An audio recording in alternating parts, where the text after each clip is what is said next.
के लिए सबसे पहले पहाड़ ही चाहिए होता है। अगर पहाड़ ही ना हो तो मैं और आप चढ़ाई किस पे करेंगे? Guys, an envelope will reach nowhere अगर उस पर कोई पता ही ना लिखा हो। विदाउट प्रॉपर ईमेल आईडी वो मेल कहीं नहीं पहुंचती, बाउंस मार जाती है। पानी का जहाज जिसमें डायरेक्शन मीटर लगा होता है कि उस शिप को किस डायरेक्शन में जाना है, अगर वो डायरेक्शन मीटर उसमें से निकाल लिया जाए तो वो शिप कहां जाएगा? वो सिर्फ समुद्र में गोल गोल घूमता रहेगा पर पहुंचेगा कहीं भी नहीं।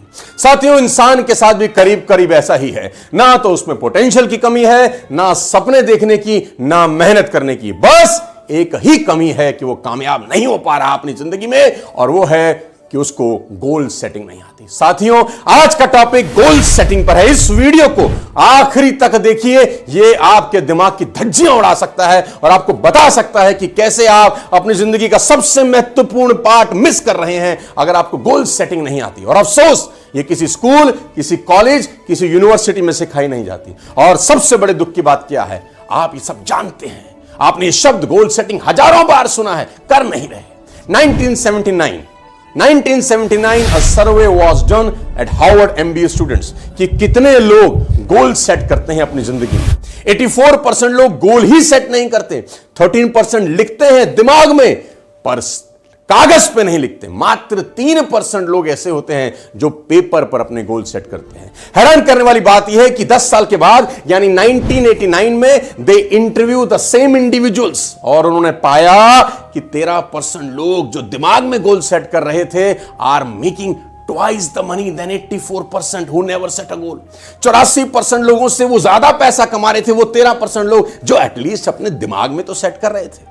लेकिन हैरानी की बात यह थी कि जिन 3% लोगों के पास रिटर्न गोल्स थे वो उन सब 97% लोगों से भी ज्यादा पैसा बना रहे थे।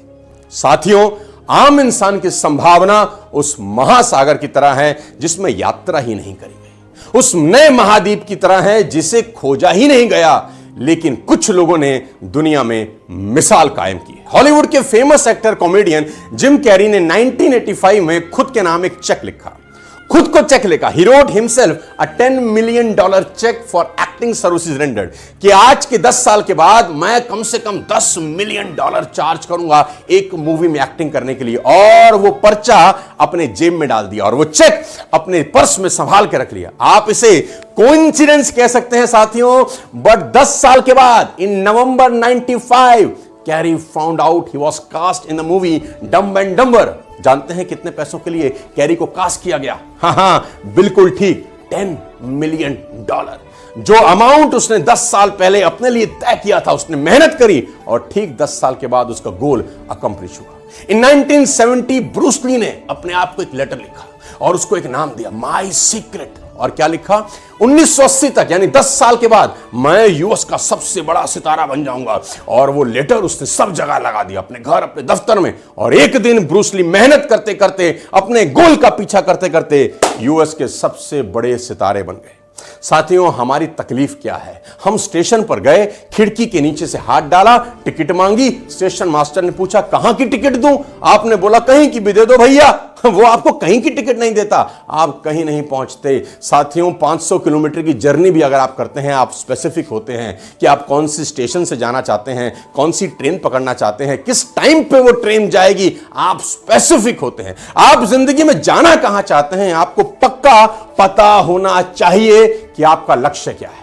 आपने शायद ये बात सुनी होगी कि आम इंसान अपना 10% क्षमता का ही इस्तेमाल कर पाता है।